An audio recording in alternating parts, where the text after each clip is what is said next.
kepada siapakah kita harus memberi? Nah, ini agak mulai ngeri-ngeri sedap nih. Boleh deh. Saya lihat ada Pendeta Diki. Ini teman kita, ini teman baru kita Bapak Ibu ya. Pendeta Diki ini hamba Tuhan melayani di luar Pulau Jawa. Tapi beliau mau mulai hari ini bergabung untuk belajar bersama dengan kita.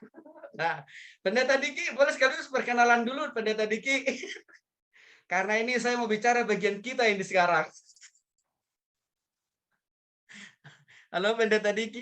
Oke. Halo Pendeta Diki. Siap. Halo, kabar? Ya, Pak Diki sedikit dulu. Pak Diki jelaskan dulu nama lengkap, lalu pelayanannya di gereja mana dan di daerah mana? Mangga Pak. Saya di Gereja Teraja Mamasa, Pak, di daerah Mamasa, Sulawesi Barat. Oke. Baik. Udah berapa gereja Mamasa, Pak? Ya, Gereja Teraja Mamasa, Pak. Udah berapa tahun Pak Bapak di sana mengembalakan jemaat? Kalau saya di GTM sudah sekitar 15 tahun. Oh, 15 tahun. Baik. Terima kasih Pak Diki. Nah, Pak Diki saya meminta Pak Diki yang baca ini dulu karena ini bagian kita, Pak. Ya, Pak. Tolong dibacakan dulu, Pak. 1 Korintus 9 ayat 13 sampai 14. Boleh, Ya, Pak. Pak Diki? Ya.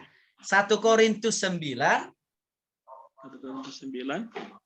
1 ayat Korintus 13 9. ayat 13 sampai 14. Sabar, Pak ya. Oke, nggak apa-apa. Nggak apa. Soalnya kitabnya di HP. Oke, nggak apa-apa. Kalau kameranya sambil ditutup dulu, nggak apa-apa. Oke, siap. Oke. 1 Korintus 9, 13, 14 ada? Ya. 13, 14. Buka dulu. Apa? Buka ini, cabut ya. Nah, di sini saya jelaskan kepada siapakah kita harus memberi ya. Jadi harus jelas kita punya alamat pemberian itu harus jelas kepada siapa, Bapak ya. Supaya jangan sampai begini. Jangan sampai kita salah memberi. Ya, Oke, 1 Korintus 9 ayat 13, 14, Pak. Iya, maka Pak. 1 Korintus 9 ayat 13, 14 ya. Aduh, jaringan. Firman Tuhan, tidak tahukah kamu bahwa mereka yang melayani dalam tempat kudus mendapat penghidupannya dari tempat kudus itu, dan bahwa mereka yang melayani mezbah mendapat bahagian mereka dari mezbah itu? Demikian pula Tuhan telah menetapkan bahwa mereka yang memberitakan Injil harus hidup dari pemberitaan Injil itu. Demikian, Pak. Baik, makasih Pak Diki. Nah, Bapak-bapak yang dikasihi oleh Tuhan Yesus Kristus, di sini saya kira sangat jelas, ya, alamat atau kepada siapa kita, ya, menyalurkan persembahan kita atau perpuluhan kita. Rasul Paulus menjadi model dan keteladanan di dalam 1 Korintus 9 ayat 13 sampai dengan 14. Di mana dikatakan di sini Bapak-bapak, tidak tahukah kamu bahwa mereka yang melayani dalam tempat kudus mendapat penghidupan dari tempat kudus itu, dan bahwa mereka melayani mezbah mendapat bahagian mereka dari mezbah itu. Oke. 18. Demikian pula Tuhan loh telah menetapkan bahwa mereka yang memberitakan Injil harus hidup dari pemberitaan Injil. Ya. Alamat yang pertama kepada siapa pemberian kita itu jelas di sini, yaitu kepada hamba Tuhan. Nah, jadi selesai nanti kelas ini, saya, Pak Diki, Mas Wahyudi, Bu Nopi akan menjalankan kantung persembahan.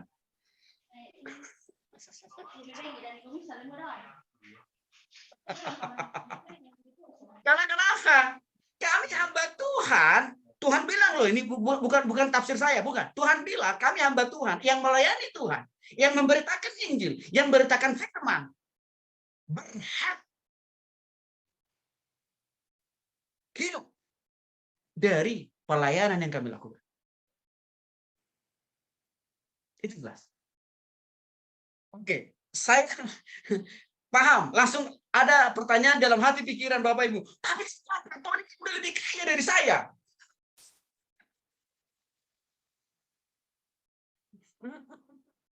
Tapi Tuhan pikir udah lebih banyak uangnya dari jemaat.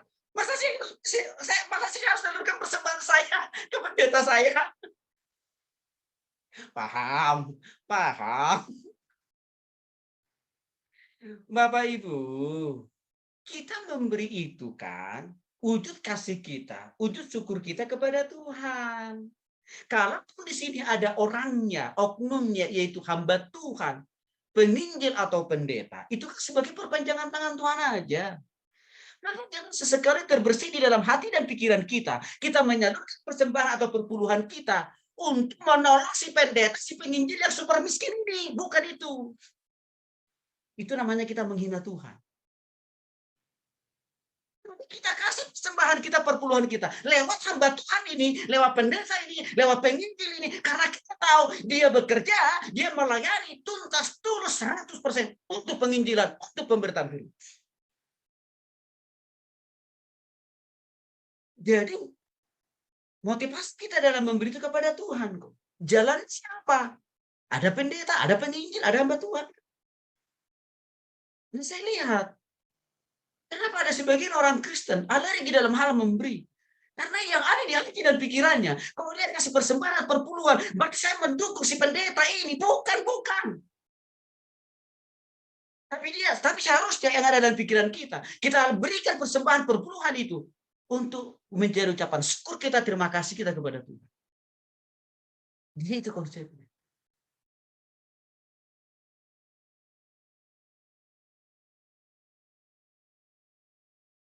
Tapi tenang aja Bapak Ibu. Jangan khawatir dulu. Saya tidak akan pernah menjalankan kantung persembahan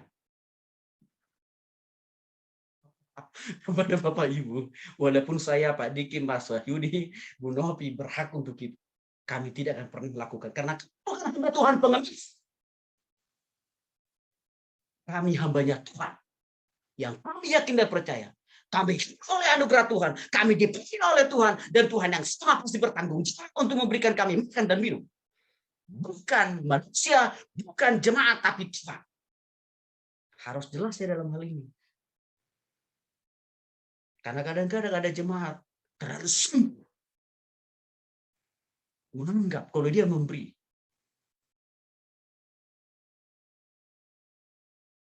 karena kasihan dia pendetanya. Oh no. Mendingan nggak usah memberi. Karena kami hamba Tuhan nggak perlu dikasihani. Dikasihi, yes. Tidak butuh dikasihani oleh kita. Lewat pemberian kita, Tuhan tidak butuh itu. Yang Tuhan butuhkan adalah kasih, bukan dikasihani. Kita buang jauh-jauh dari hati pikiran kita. Konsep yang keliru itu.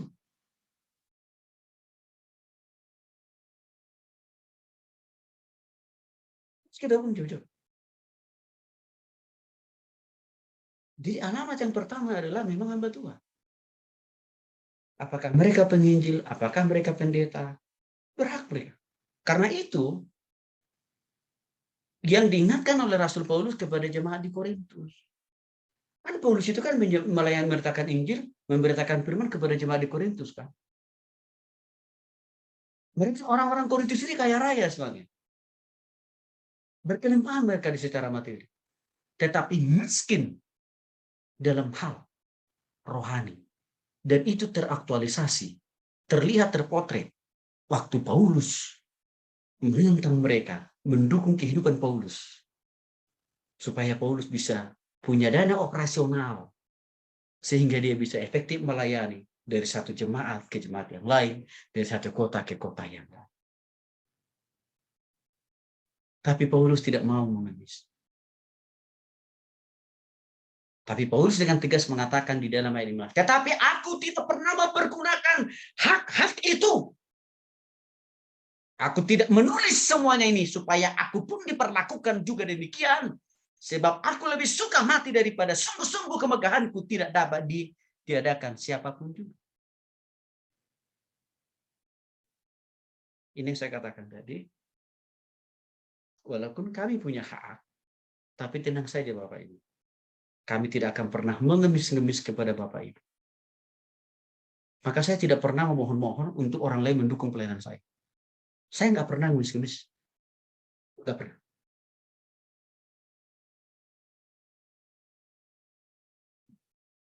Saya lebih banyak sibuk memberitakan Injil, memberitakan firman, dan melakukan firman. Sehingga apa yang terjadi? Bang Renold dan keluarganya, Dr. Lucy nggak pernah kami tantang tuh. Begitu kan Bang Renold? Iya, Pak. Nggak pernah. Nggak pernah kami tantang. Nggak pernah saya ngemis-ngemis datang ke rumah Bang Renold.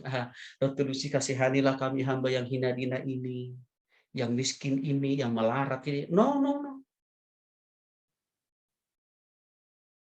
Jadi Pak Renold dan Dr. Lucy hanya karena pekerjaan Roh Kudus saja. Karena mereka tidak mau membohongi Tuhan, mereka tidak mau membohongi Roh Kudus. Mereka lakukan itu. Ini yang pertama Bapak Ibu. Tapi Pak Tony kalau misalkan dia pengusaha juga, begitu. Saya paham itu pertanyaan Bapak Ibu. Kan udah puluhan tahun, udah 20 tahun saya ngajarin materi ini, kan gitu. Selalu itu pertanyaannya, selalu untuk mengelak. Gitu. Oke, kalau ke Pak Tony pendeta Dikin, Mas Julius, Bu Novi, oke, kami dukung, oke. Tapi Pak Tony pendeta di gereja itu kaya raya Pak. Mobil mewahnya aja 10. Wah, mewahnya aja unlimited. Bisnisnya di mana-mana. Masa saya memperkaya dia, Pak? Oke. Tar dulu lah. Jangan emosi dulu, Bapak Ibu ya. Jangan emosi dulu. Ya, semuanya akan dijawab oleh Tuhan dan firman-Nya. Oke ya. Semua akan dijawab oleh Tuhan lewat firman-Nya. Oke deh. Baik. Sebentar Bapak Ibu, saya tadi baik, sebentar. Saya mau itu dulu sebentar ya. Ada yang mau saya ganti dulu slide kita sebentar. Sebentar. Masih sama slide-nya, cuma maksudnya supaya lebih lengkap. Oke.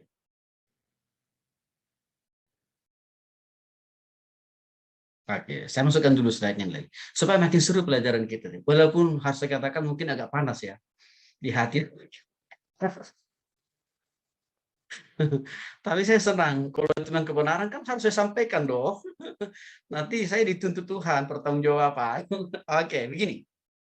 Tadi kita sudah baca tadi sama-sama Bapak Ibu ya. Jadi 1 Korintus yang dibacakan oleh Pak Diki tadi jelas. 1 Korintus 9 ayat 12 sampai 13. Hamba Tuhan, contohnya Paulus itu. Nah, begini sedikit. Saya kasih tambahan informasi.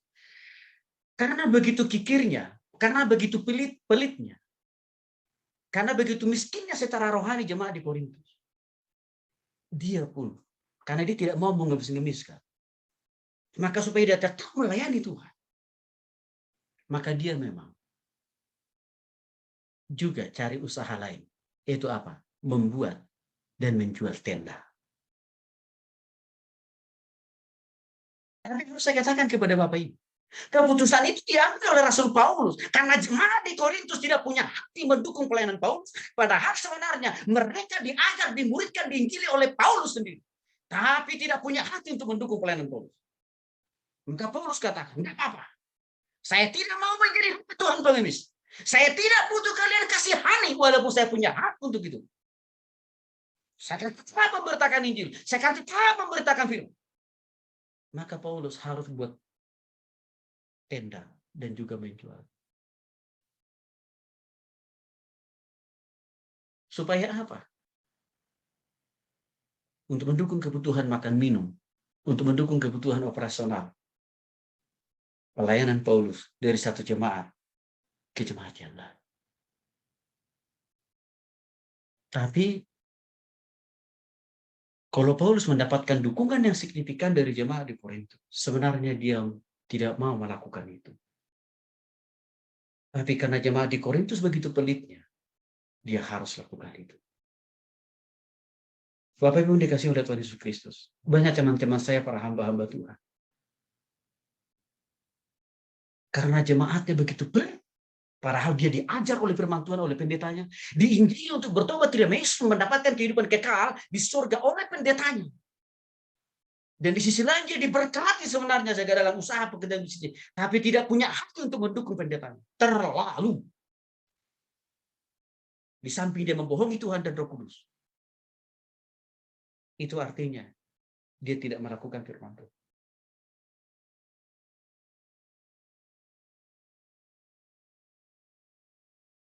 Pertanyaannya di mana kita punya hati? Bapak Ibu waktu mahasiswa saya kembali lagi ke kesaksian saya waktu mahasiswa. Perpuluhan saya kasih waktu itu adalah kepada hamba Tuhan yang menginjili saya dan mengajar memuridkan saya tiap-tiap bulan. Oke. Saya masih anak kos waktu itu. Pas-pasan pula kiriman. Tapi karena saya lihat si hamba Tuhan ini tulus waktu itu. Maka saya melihat Tuhan sedang pakai dia untuk menjadi objek ya atau saluran persembahan. Ya. Jadi janganlah sampai pendeta kita itu Bapak Ibu ya. Mereka kan mati-matian berdoa untuk kita tiap hari, mengajar kita, menginjili kita, memuridkan kita. Masa sih mereka harus hidup di dalam kekurangan, keterbatasan? Masa sih mereka harus berhenti memberitakan firman kan? Ya marilah kita berbagi. Karena kalau kita diberkati lewat pelayanannya, lewat pengajarannya, berarti kan kita perlu mendukung dia supaya dia tak bisa mengajar kita dan juga tak bisa mengajar orang-orang lain. Nah, jadi yang mau saya katakan dalam konteks itu Bapak Ibu, ya kalau kita bicara konteks perpuluhan memang, kalau dia adalah seorang hamba Tuhan tapi juga pengusaha, dia tidak berhak mendapatkan persembahan perpuluhan. Sama seperti Lewi, Imam Harun. Mereka kan tidak punya pekerjaan, mereka tidak pengusaha. Enggak, mereka hanya full time aja memberitakan Injil. Maka mereka dikasih hak oleh Tuhan untuk mendapatkan persembahan termasuk perpuluhan. Tapi kan memang ada fenomena yang berkembang hari-hari ini. Ada sebagian orang yang tadi dia mau semuanya dapat uang dari perusahaannya, dari bisnisnya, tapi juga mau dapat uang juga dari jemaat. Itu nggak boleh dapat persembahan, termasuk juga perpuluhan. Nggak boleh itu. Nggak boleh. Mari kita lihat ayatnya. Boleh kita lihat dulu. Bilangan pasal 18. Bilangan pasal 18 ayat 20 sampai 24.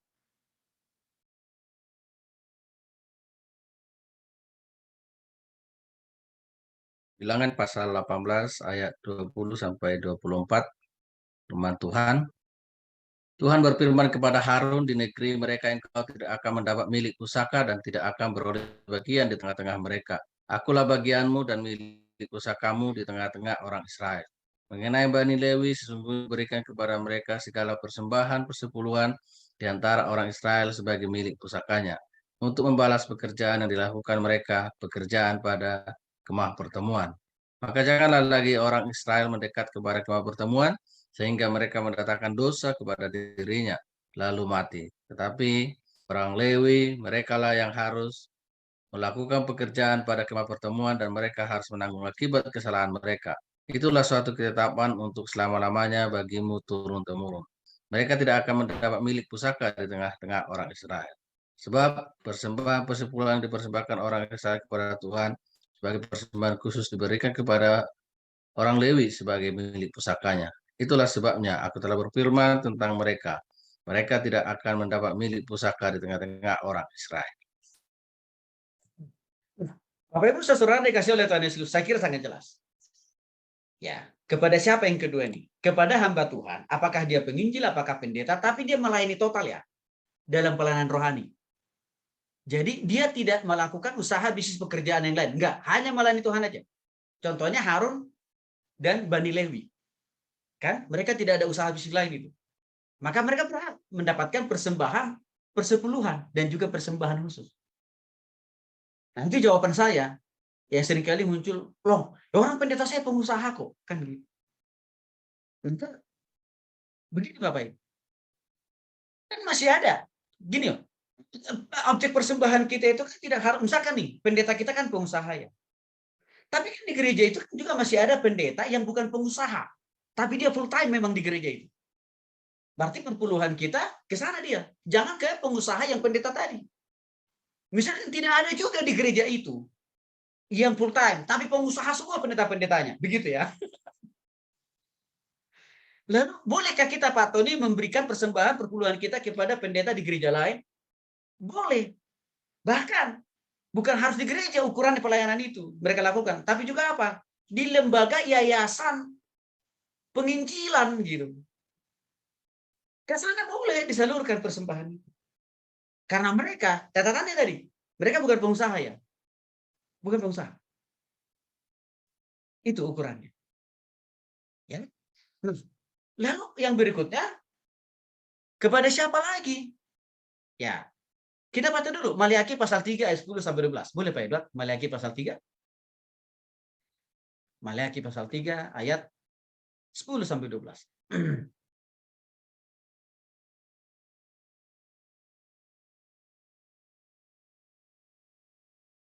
Maliaki pasal 3 ayat 10 sampai 12. 3 ayat aja, Pak. Maliaki pasal 10. Maliaki pasal 3 ayat 10 sampai 12. Demikianlah firman Tuhan. Bawalah seluruh persembahan persepuluhan itu ke dalam rumah perbendaharaan, supaya ada persediaan makanan di rumahku, dan ujilah aku. Firman Tuhan semesta alam, apakah aku tidak membukakan bagimu tingkap-tingkap langit dan mencurahkan berkat kepadamu sampai berkelimpahan? Aku akan menghardik bagimu belalang pelahap, supaya jangan dihabisinya hasil tanahmu, dan supaya jangan pohon anggur di padang tidak berbuah bagimu, firman Tuhan semesta alam. Maka segala bangsa akan menyebut kamu berbahagia, sebab kamu ini akan menjadi negeri kesukaan, firman Tuhan semesta alam. Baik. Makasih Pak. Di dalam Maliaki pasal 3 ayat 10 sampai 12, saya kira sangat jelas. Objek tempat persembahan atau perpuluhan yang bisa kita berikan atau salurkan itu bisa ke dalam rumah Tuhan. Ya. Kalau kita mau tafsirkan lebih luas lagi, rumah Tuhan itu apa? Bisa juga gereja. Kan rumah Tuhan. Bisa juga organisasi atau yayasan pelayanan Kristen yang memiliki visi misi program kerja yang jelas. Mereka sungguh-sungguh memberitakan Injil. Mereka sungguh-sungguh menyampaikan firman Tuhan. Dan ada output atau ada hasil-hasil daripada pelayanan mereka. Bertambah orang yang bertobat. Bertambah orang yang bertumbuh dan berubah dan dewasa secara rohani karakter. Itu bisa menjadi tempat di mana kita bisa menyalurkan persembahan kita atau juga perpuluhan kita. Ya. Contohnya apa? Kita punya yayasan LPPI. Teman-teman yang melayani di LPMI. Itu ada Bu Novi sama Mas Wahyudi. Gereja, apalagi Pak Diki melayani di gereja di Mamasa. Jadi luas. Ya. Nah. Sehingga, tapi memang harus diperhatikan nih. Ya. Ada syaratnya di sini. Gereja itu, hamba Tuhan itu, atau yayasan pelayanan Kristen itu harus memiliki visinya jelas, misinya jelas, program kerjanya apa.